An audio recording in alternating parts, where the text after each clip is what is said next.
రత్నగిరిరాజు ఏ నేరాన్నైనా క్షమించేవాడుగాని దొంగతనాలు చేసిన వారిని చాలా క్రూరంగా శిక్షించేవాడు. అందుచేత ఆ నగరంలో సాధారణంగా దొంగతనాలు జరిగేవి కావు. కాని ఒకరోజు రాజభటులు ఒక దొంగను పట్టుకున్నారు. రాజువాణ్ణి విచారించి వాడికి ఉరిశిక్ష విధించాడు. ఉరితీసే ముందు ఆ దొంగ రాజుగారితో, మహారాజా, నాకు బంగారం చేసే విద్య తెలుసు.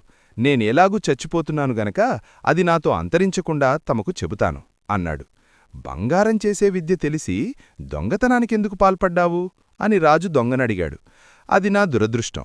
జీవితంలో ఎప్పుడూ ఏ దొంగతనమూ చెయ్యనివాడికే ఆ విద్య పారుతుంది. అది నాకు తెలిసేటప్పటికే నేను దొంగను. అది మీలాంటి గొప్పవారికి గాని పనిచెయ్యదు అన్నాడు దొంగ. రాజు ఆలోచించి, చిన్నతనంలో నేనూ కూడా తినుబండారాలు దొంగిలించాను అన్నాడు. ఆయన మంత్రిని పిలిచి దొంగ చెప్పే విద్యను నేర్చుకోమన్నాడు. కాని మంత్రి తాను కూడా చిన్నప్పుడు తండ్రి వద్ద చిల్లర డబ్బులు దొంగిలించానన్నాడు. తరువాత రాజు తన కొలువులో ఉన్నవారినందరినీ అడిగాడు.